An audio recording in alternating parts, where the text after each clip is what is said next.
And the fact that I can articulate the reason why, it makes me feel better. One, that I'm doing the right thing, and two, that those people will understand. Even if they're not happy about it, they'll see that there's reason. It's not just some like arbitrary or I don't know, selfish whim I've got, but there's a reason that I have to do the hard things that I have to do.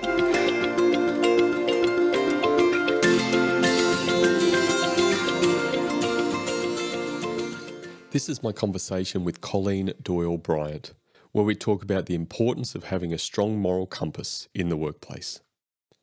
Colleen is the author of 5 books and more than 50 learning resources about character and values.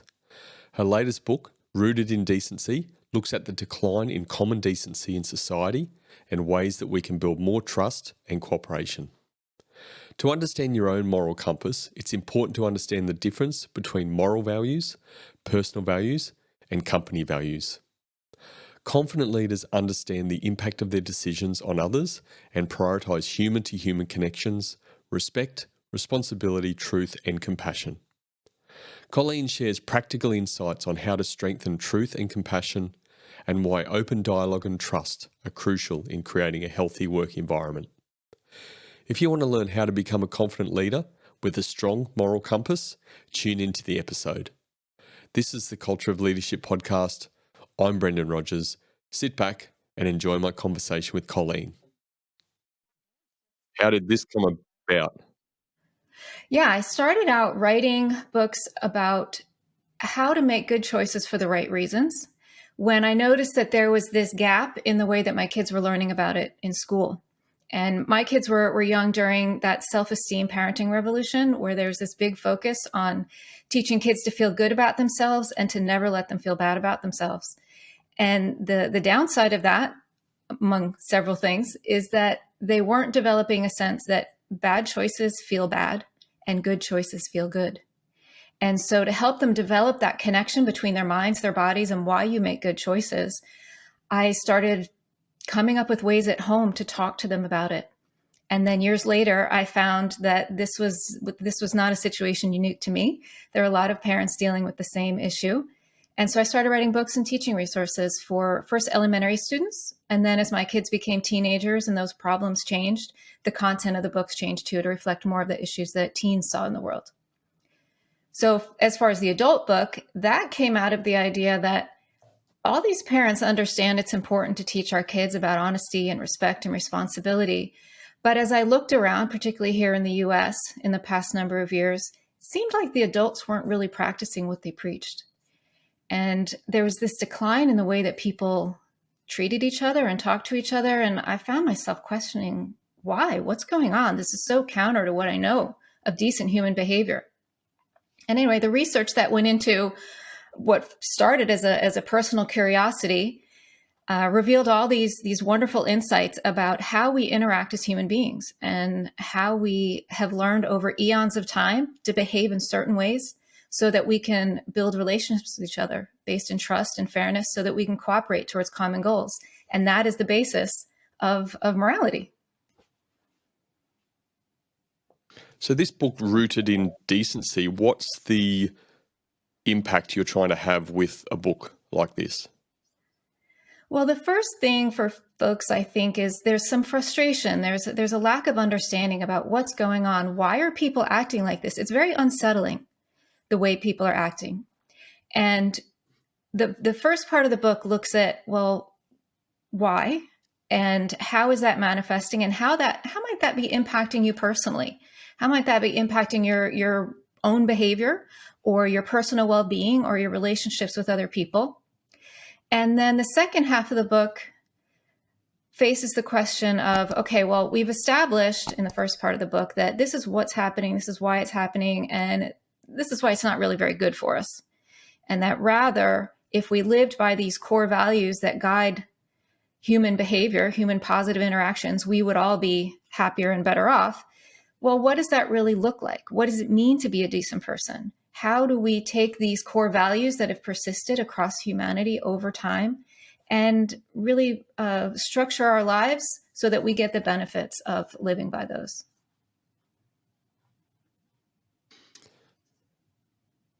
You talk a little about a lot, moral compass and what this moral compass is. Can you explain what is a moral compass?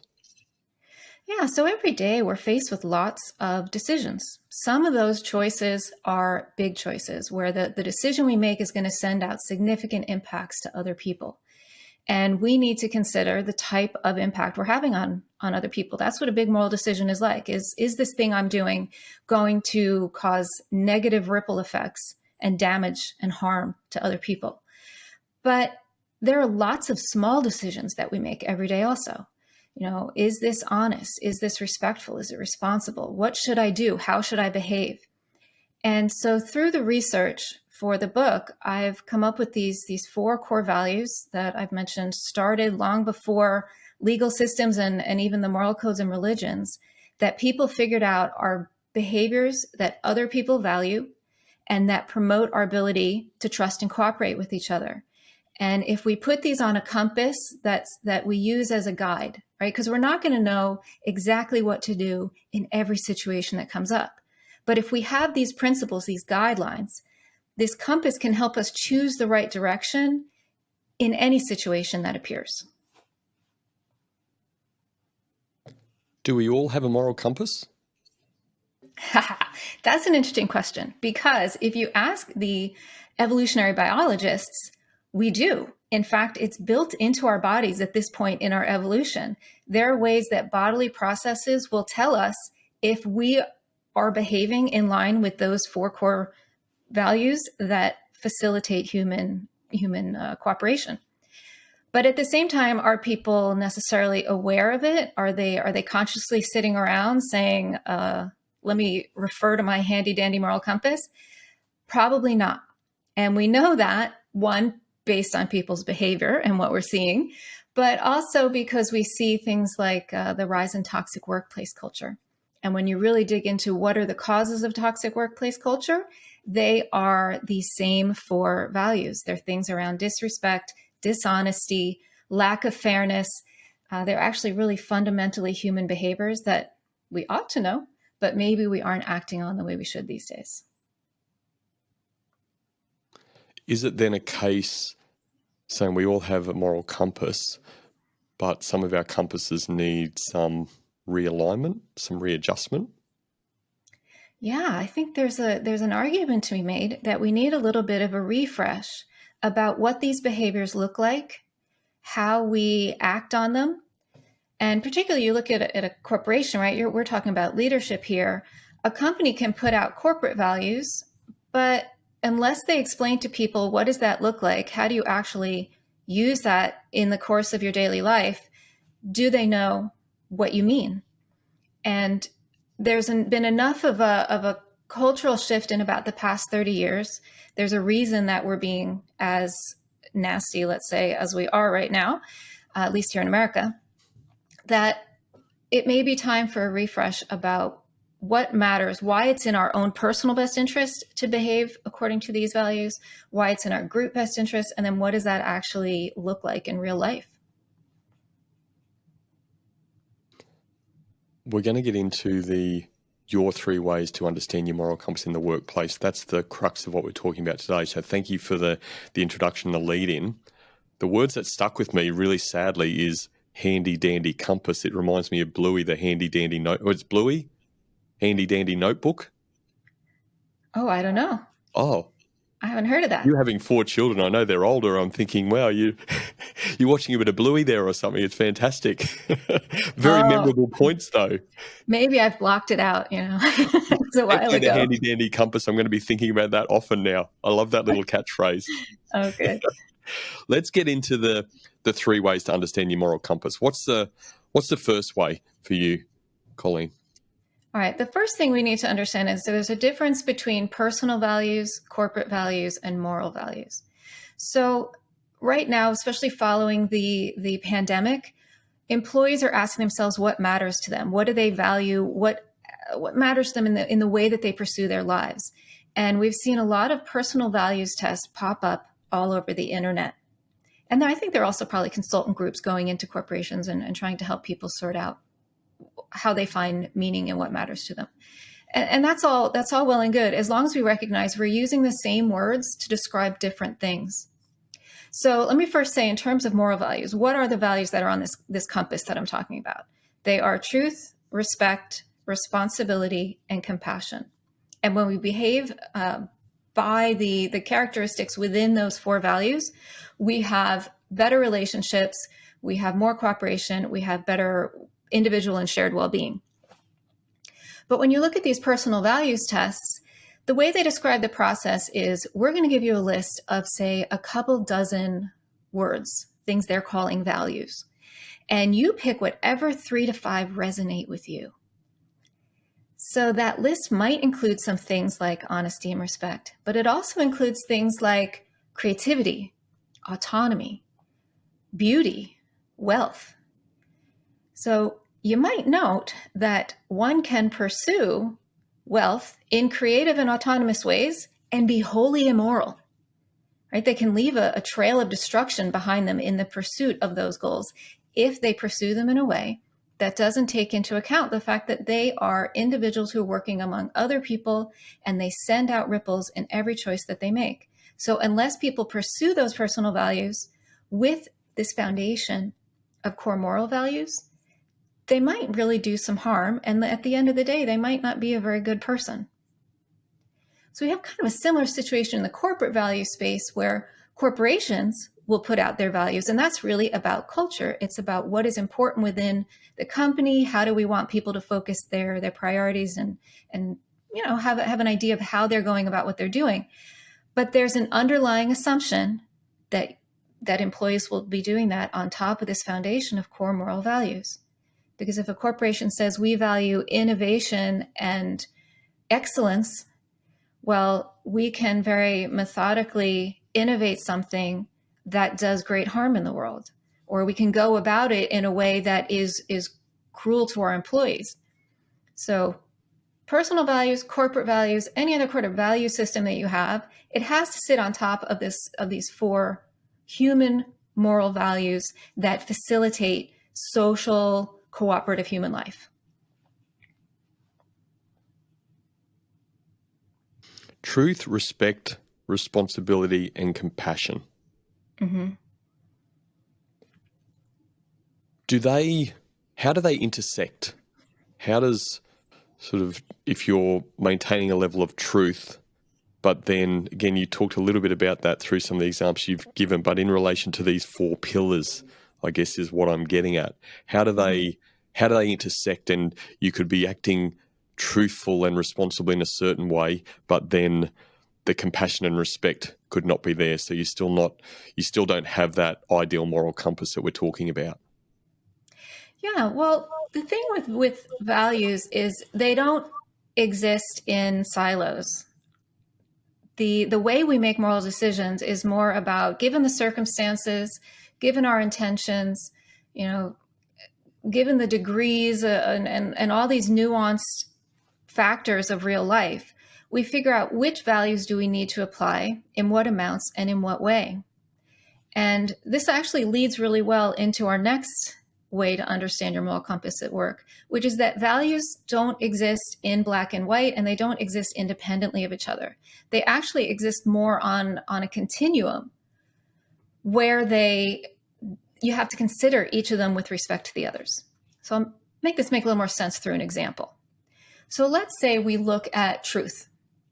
So people might think that truth means it's either true or it's deceitful, but that's not really how life works, is it? There are plenty of times when we will tell a white lie out of compassion. Does that make it wrong?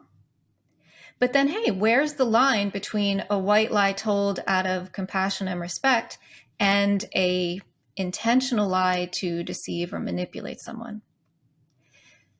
On the other hand, on the other side of the continuum, we would look at something like, what's the difference between telling someone a hard truth they need to hear, but doing it in a way that's respectful and compassionate, versus telling a hard truth either with malintent or in a way that's just cruel? So if we take truth and say there's somewhere in the middle, there's somewhere where it's the right value to apply in the right amount to the to the right person in the right way. But you can have too little truth on this increasingly gray area into where you're in outright malintent and deceit. And you can have too much truth, where you may cross a line from a hard truth told with good intent into more of a hard truth told unkindly or for the wrong reasons.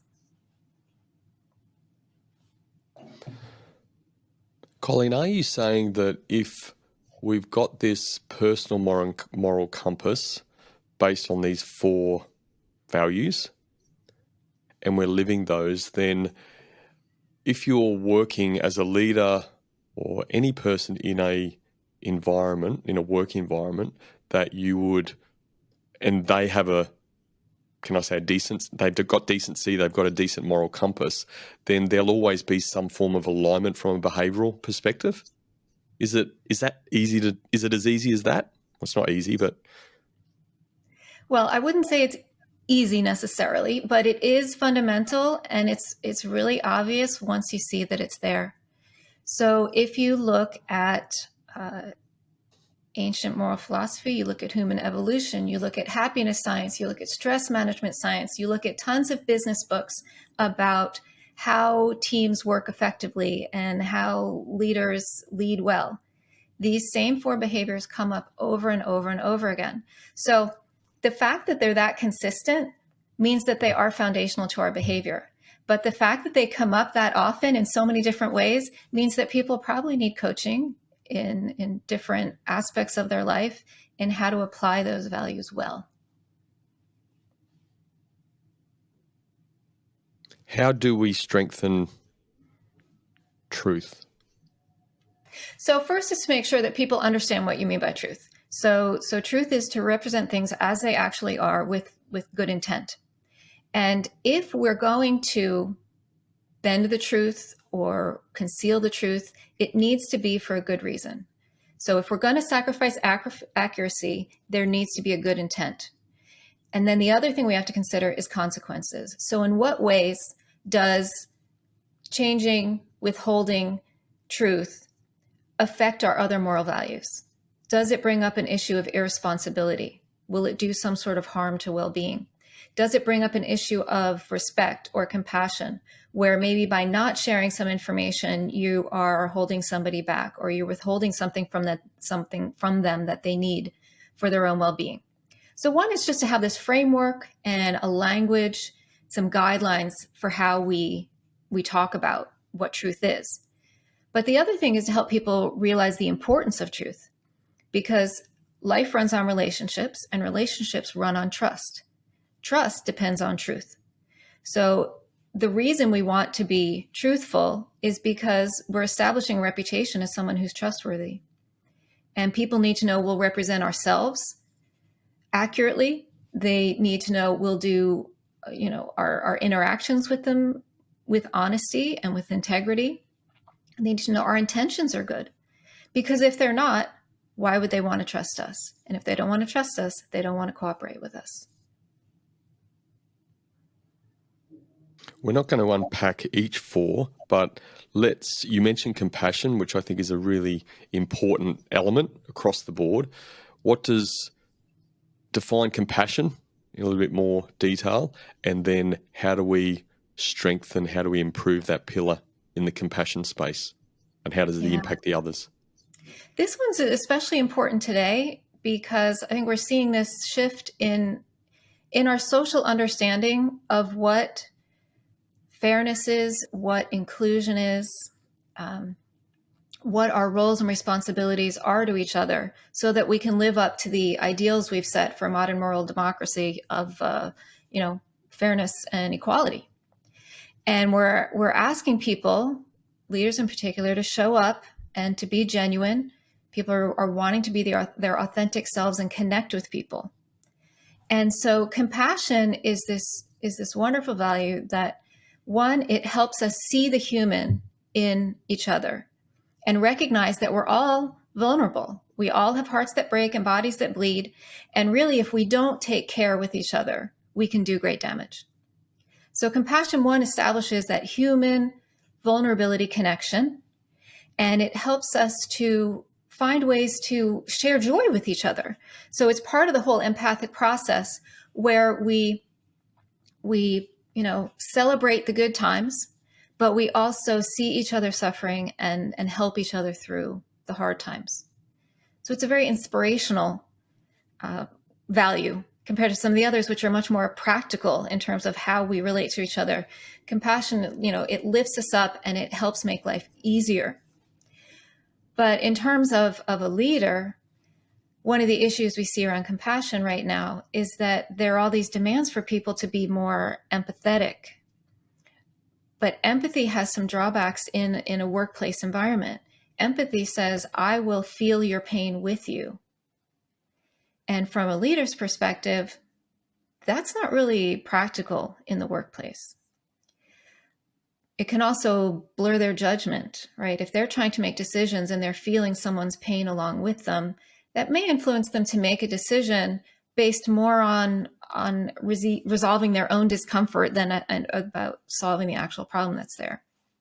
So when we look from a more objective perspective with compassion on the continuum, compassion is where we see that there is pain, we see that there is suffering, and we acknowledge that human to human contact. And we say, I see that you are hurting, and the care instinct in me and a human is responding to that, but I need to retain this level of objectivity that then considers the other moral values and says, what's the responsible way to address the situation? What's the fair way to address the situation?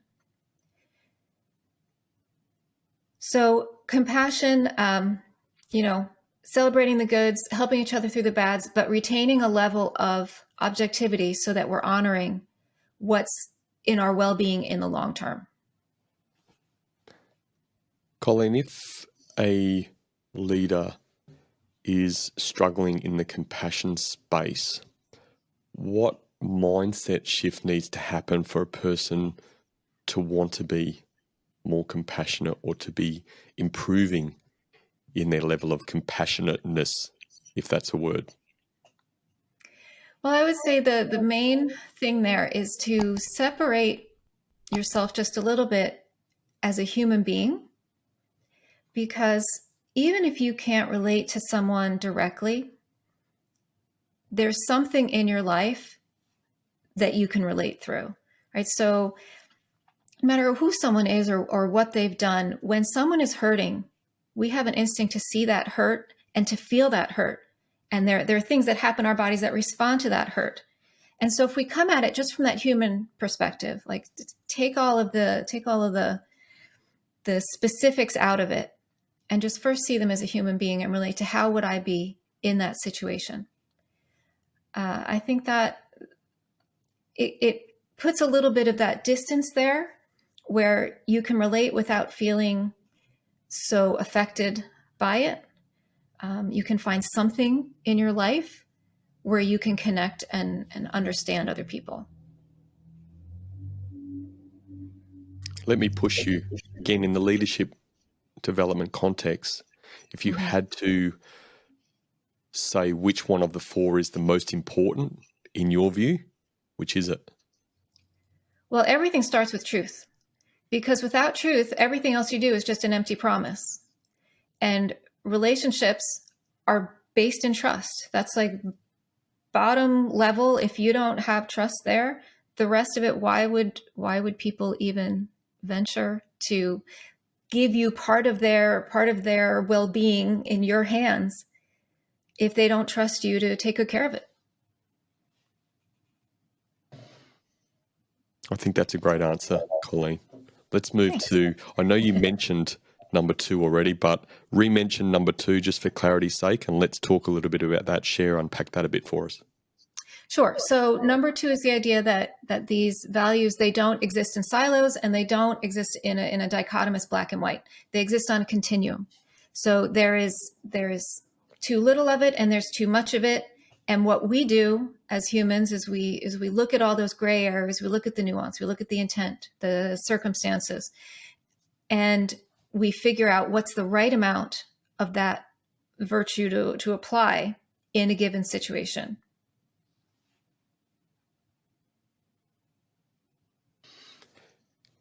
How does our environment growing up affect number 2? Well, let's see. I suppose it depends on how dogmatic your parents were. So we certainly see a shift in the way parenting has been done, where, there used to be this father knows best, head of the household, what I say goes, we brook no discussion. And that affected leadership for a long time, where we had sort of more this authoritative way. What the leader says is what it is, and you roll with it. But we don't have that kind of culture right now. People are raised with a lot more sense of their own individuality and their own ability to shape their view of the world, what they think is acceptable, what sorts of behaviors are okay, what sort of reciprocity and give and take they expect from other people. And so I think if you're raised in a more modern environment that says, hey, let's consider the nuance and the individuality of things, you're probably a little bit more open to seeing those continuums and helping people think through and work through those continuums than if you're raised perhaps in a dogmatic environment that says, you do what I say and you don't argue about it. It's not open for discussion. Is that where you think leaders find the challenge, or a challenging space, in that these things aren't black and white? It's not this is always the way and this is always not the right way around these values? Well, I think that's a challenge for everyone, really. If they were easy, we wouldn't call them moral dilemmas. It's that life is complicated. And I think part of the issue is we don't really articulate it. We don't necessarily explain, this is how you think through an issue about truth. This is how you think through an issue of respect. And I have to say, I write books for children and teenagers because part of the reason was I needed to be able to explain to my kids why truth mattered and how you thought about issues of truth. And I can tell that they have a language to communicate that with me that probably isn't something that's in the general population, because people just don't sit around thinking about it. It strikes me that point 2 and about these values just aren't black and white, that it sits in the space of nuance and context. What sort of nuance or context, can you provide an example where this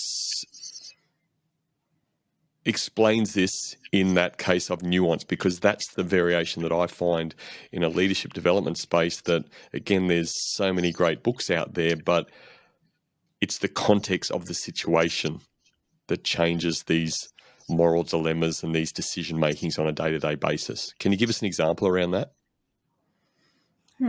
I don't know if I can think of something super specific, but I would say the first thing to think about is, say, intent. Intent matters. And A pretty key word. there's a difference between, say, manslaughter and murder, and it has to do with intent. But today, maybe you'd see zero tolerance policies might be an example. Zero tolerance policies take the nuance out of the situation. And they say, it doesn't matter what your intent was. It doesn't matter the severity of the offense. We're going to treat them all the same with zero tolerance. And that's really a problem, because the way that we deal with moral dilemmas is we say, well, based on intent, that affects what sort of consequence there is. Based on the degree of the wrongdoing, that's what should influence what sort of consequence is applied to someone. So, you have this issue now in a corporate environment where, let's say you have a zero tolerance policy where an unintended action caused somebody offense and therefore they were fired, which is a harsh consequence. But maybe you have a different situation where you have a boss who regularly berates and belittles their employees, is basically committing an offense against respect by degrading their employees on a regular basis, and yet they're not reprimanded.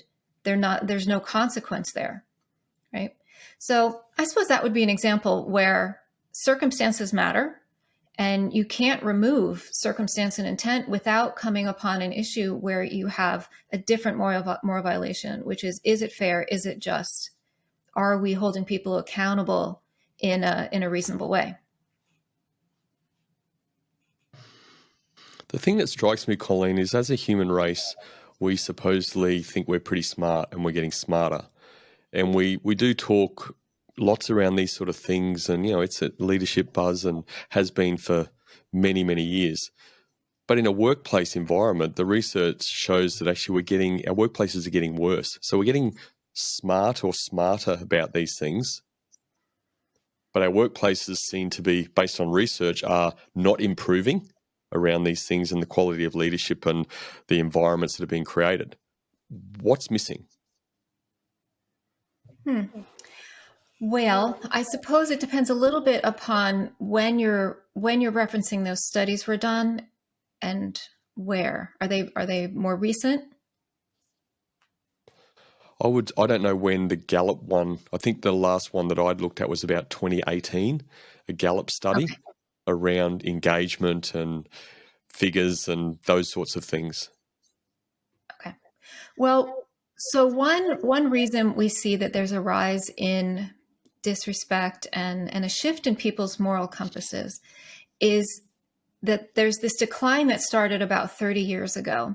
And I don't know the extent to which this is super American specific versus Western democracy specific, but based on the way I've looked at the news in other cultures, I think the effects have bled out on a more global Western democracy level, which is that around 30 years ago, we started changing the way that we talk to each other and about each other.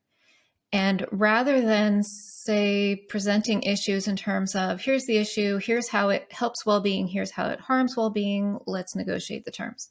Instead of doing that, there was this shift that started to happen where we started speaking in terms of moral absolutes and moral disgust.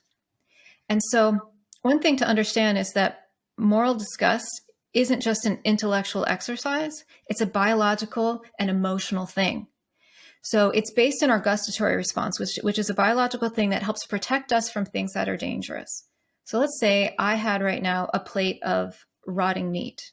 It's gray, it smells, it's covered in maggots, and I stick it under your nose and I say, does this smell bad to you? So what would typically happen in a human, if you did that, they would be like, oh, the nose would scrunch up, they'd pull back and away because that's something that's dangerous for them. It's a threat to their well-being. And so that gustatory response triggers in the same part of our brain, whether we're thinking about something that's physically disgusting or something that's morally disgusting. And so for 30 years, we see this shift where it starts in politics, it moves to the media and talk radio at the time, and then into the regular vernacular of the way people speak, where we present issues as if they are morally disgusting, as if I am right and you're wrong. And it's not only that you're wrong, but that you are wrong for some moral failing. You should be ashamed of what you're thinking. How can you even consider thinking like that? That's sick. That's disgusting. That's a betrayal. Those people, they're like a cancer that are trying to destroy us, right? Those ways of talking where we're presenting people as morally failed, it makes them not just intellectually someone who has a different opinion. It makes them seem like they're someone who is physically dangerous to us. And it's so commonplace now, even whether it's a workplace issue or just people sitting around the dinner table having conversation, we start casting issues on other people with this very weighty moral judgment. And so it puts people in a state of feeling like they need to protect themselves and feeling like they're in a state of self-defense. So think about what happens to your moral compass. We've said the moral compass is normally there to help us engage with people, to form relations based in trust and fairness and cooperation.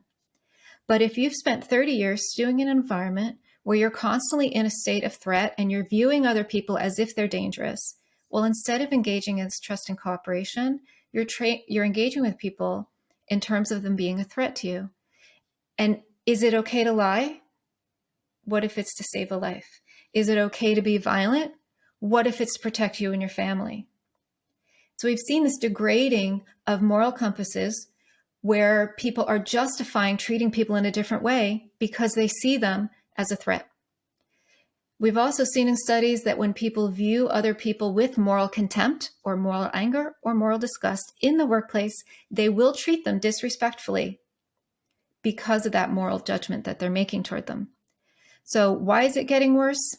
That would be one of the reasons. It's this degrading of the discourse and the way that we're talking to and about each other that's affecting our very terms of engagement. And I assume there are studies trying to learn how that's happened, hopefully so we can learn from past mistakes. How have we evolved into this moral absolute situation, this cancelling stuff? Well, we've kind of been like the frogs in the beaker, right? It's been happening so slowly. We didn't really recognize it until here we are, and we're starting to wake up and say, oh, this is pretty bad. That if trust and respect and responsibility and compassion for each other is the foundation for how humans cooperate in civil social society, we're seeing the breakdown of that occurring. And it's starting to raise the flag where people are pushing back. You see a lot more articles now where people are pushing back against the disrespect and the aggression. And, companies are getting more strict about not allowing customers to behave that way. We really need in our public figures to be holding them accountable when they're not living up to those social standards. I think you are seeing certainly a dialogue pushing back against the canceling and the victimhood culture, seeing that it's counterproductive to our ability to work together and move forward. And if we don't push back and continue to make adjustments into the right level of moral compass, what do you see happening in 10, 20, 30, 40 years' time for society as a whole? Well, I think that we constantly go through social evolution, and we're constantly renegotiating the terms about what behaviors are acceptable, about what the fair exchange is in our relationships, what our responsibilities are to each other. That's something that happens constantly. But right now we're in a little bit more of a touchy inflection point where it's entered into our consciousness that things could and maybe should be different than they are. But it doesn't mean like we just flip on a dime and all of a sudden we live in that way. There's this process we have to go through where we say, all right, well, now we kind of think we know what it could or should look like. How do we make reality match that idea? And it's actually business leaders today who are doing a lot of the work to say, well, I have a really vested interest in making sure that people are able to cooperate, that they are creating positive work environments. And so let us, as business leaders, figure out what could that look like? What sort of programs? What sort of fairness and inclusion programs? How do we hold each other accountable? How do we reopen dialogue and stop this kind of canceling shutdown of dialogue? So I actually think business leaders are really pushing, and they're the ones who are going to lead us out of it by necessity. Linking back to the four aspects of the moral compass, which of those do leaders need to call on most in order to readjust the environments, this moral absolute trajectory that we've been on, and hopefully move away from? Wow, that's kind of a tough question. I would say it's going to be a combination of respect and responsibility, because respect is an unwritten agreement that every human in a social relationship agrees to. So anyone in a society, anyone who's actually really a functioning, participating member of society, has this unwritten agreement that I will treat you with care and dignity. And in return, I should be able to expect you to treat me with care and dignity.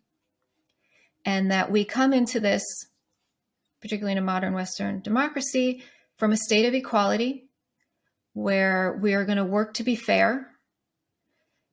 And when we don't, we'll hold each other accountable, and we'll use justice to make sure that we keep that relationship, that I will treat you with care and you'll treat me with care, because otherwise we'll destroy each other. So I think we need to get back to that realization that we're in a relationship with each other, every single one of us. We're not just these individuals living in our own little bubbles, unaffected by other people and not affecting the people around us.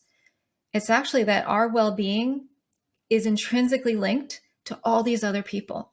It's in our best interest that we're treating them with that care and that dignity and that fairness and that equality, because we want the same thing in return. So we're going to need to see a reawakening of this idea that my self-interest is tied to yours. And when I help you create well-being, it then in turn helps create my well-being. We're in this together. We both need to be acting by these values for us both to do well. I'm not sure if you've got an opinion, well, I'm sure you'll have an opinion, but whether it's backed up by some of the research you're involved in and studying. The last few years, obviously, everyone knows that pandemic comes up a lot, but how has things like lockdowns in many countries and that lack of social interaction had an impact, either positively or negatively, around this trajectory that we're on?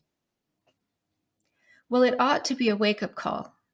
The hope would be that we'd realize just how much we aren't just individuals living in our own bubbles, but we really do depend upon other people, one, for the functioning of life, right? We saw all those grocery store clerks and first responders and all, bus drivers, like all these people that we depend upon every day just to live our lives.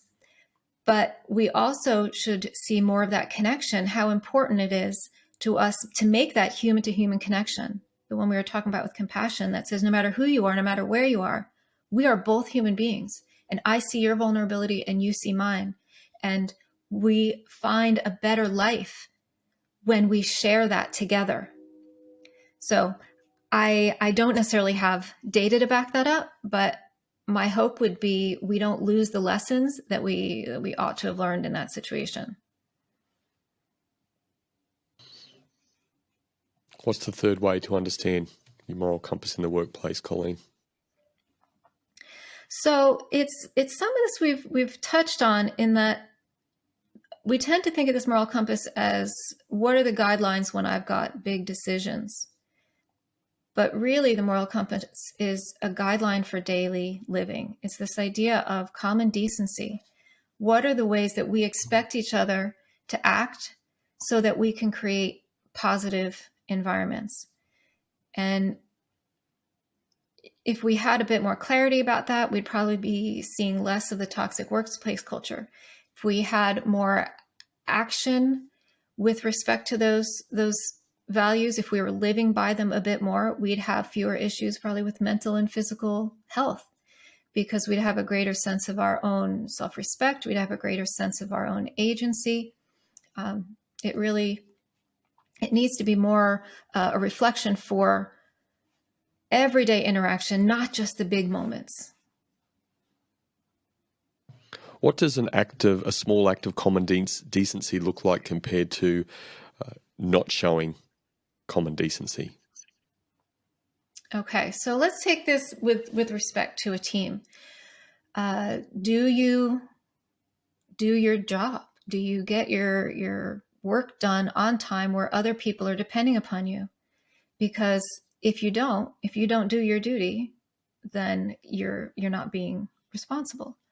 Or how about kindness?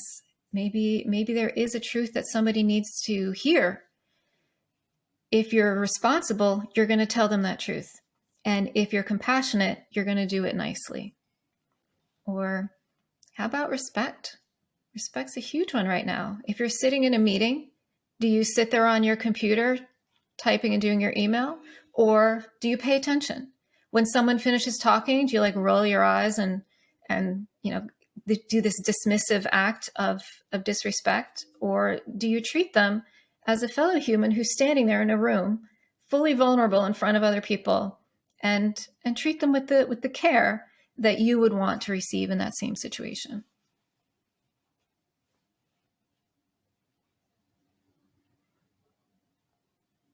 My analytical mind, and I know you also have a bit of that in your personality, Colleen, that back to the moral compass, which underpins everything in those 4 areas: truth, respect, responsible, compassion. Coincidentally, 4. Let's focus on leaders again. That's what the podcast is about, leadership development. If leaders were to focus on those 4 and could you suggest to them to break that up into each quarter of the year? And I'm going to focus on each one of these and ideally lift my performance by 25% so that I become fantastic. What would you suggest for them to focus on in quarter 1, quarter 2, quarter 3, quarter 4, depending on which of those areas of moral compass you flow through? Wow, that's a pretty big question. I have not prepared a business application of my compass model, but I can just say in a high level perspective that if you took one value at a time, help people understand what it really means. What does it mean to look at it on a continuum, not in terms of a black and white? Mm-hmm. Look at examples of how does that apply within our industry, within our company, within the sorts of problems that we deal with, the sorts of interactions that we want to have with each other. So really make it more applicable and specific, because then you're going to have, expectations. People are going to be able to embrace that in terms of how do I live this every day? You'll have that common language to talk about things when people aren't modeling the behaviors. How do you call attention to something that you don't know how to describe? And then encouraging this sort of open dialogue where people have the psychological safety to bring up the fact that people maybe aren't honoring these values that we're trying to embrace as a group. And let's say a leader in quarter 1, because truth is foundational, as you referred to earlier in the show. Let's say truth is quarter 1. Accountability, you've mentioned a couple of times, and that's absolutely critical in everything we do in improving performance. What do leaders need to do to be accountable to truth? Well, one, they should model it. Right? They should first have an honest self-assessment. So they need to understand who they are, what their strengths and weaknesses are, how people perceive them, and to be willing to honestly address that and, not choose to believe what's convenient, not ignore the things they don't want to hear. And then they need to demonstrate that to other people. I think one of the things we keep talking about is this idea of authenticity. People want to know that you're genuine. They want to know that you are who you say you are and that you'll do the things you'll say you'll do. That doesn't mean that you need to completely open up your soul to your team. That's not what truth means. That's not what authenticity means. It just means that within the role that you're playing as a leader, what are the expectations of that role? What is the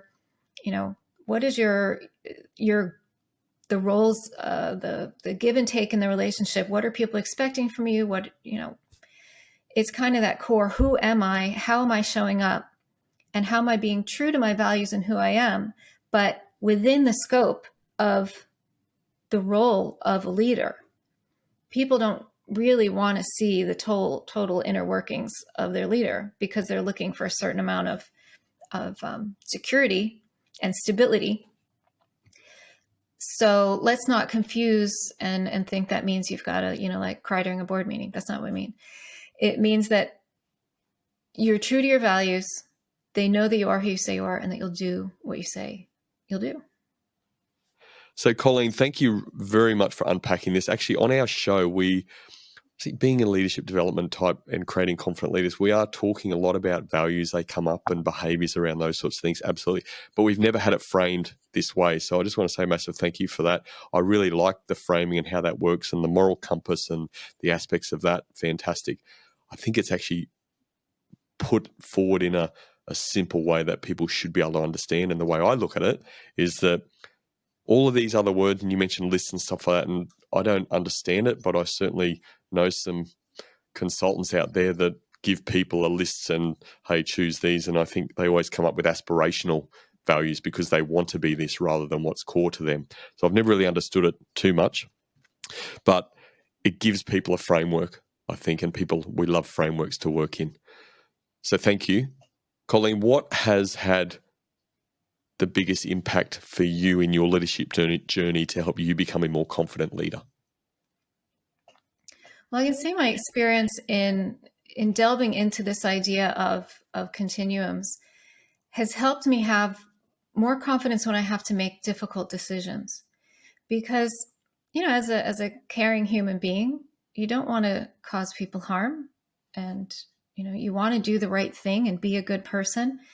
But it can be hard to like look someone in the eye and say, this is what we're going to do.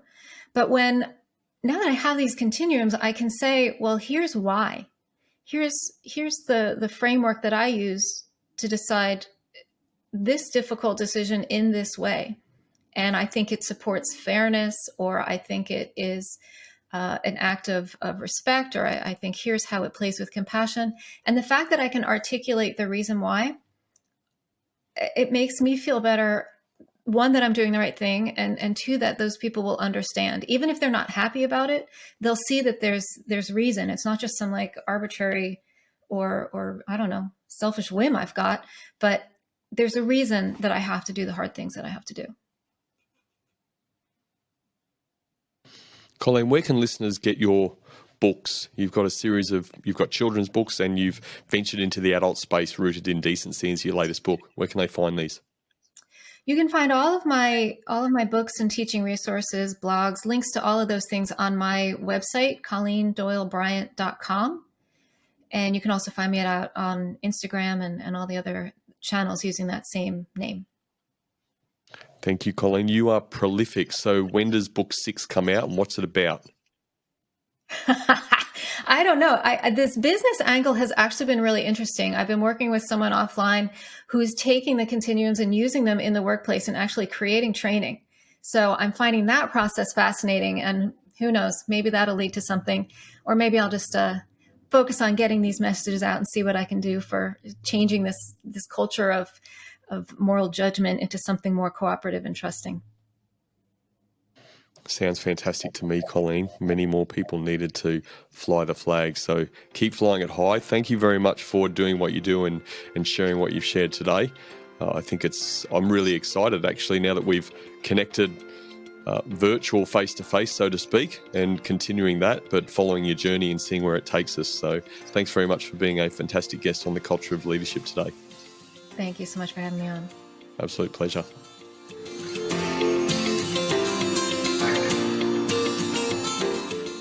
Do you know the principles of your own moral compass? Our moral compass is already within us, but we aren't always aware of it. If it's tuned correctly, the guiding principles will help us make the right decisions and behave decently. These are my 3 key takeaways from my conversation with Colleen. My first key takeaway: confident leaders lead with a strong moral compass. Leaders who are confident in their moral values and principles are better equipped to make ethical decisions in the workplace. The 4 main points of a strong moral compass are truth, respect, responsibility, and compassion. Operating within these moral values can help leaders build better relationships and make the right decisions. My second key takeaway: confident leaders prioritize human-to-human connection. Leaders who value treating team members with care and respect can create a great work environment. By demonstrating common decency, such as paying attention to others and fulfilling commitments, leaders can build trust and strengthen relationships with their team. My third key takeaway: confident leaders foster open dialogue and trust. In a polarized world, it can be easy to fall into the trap of moral absolutes and judgment. Leaders who prioritize respect and responsibility can create a culture of openness instead of judgment. By modeling truth and honesty, leaders can encourage their team to be open and honest, creating a more positive and productive work environment. So in summary, my 3 key takeaways were: confident leaders lead with a strong moral compass. Confident leaders prioritize human-to-human connection. And confident leaders foster open dialogue and trust.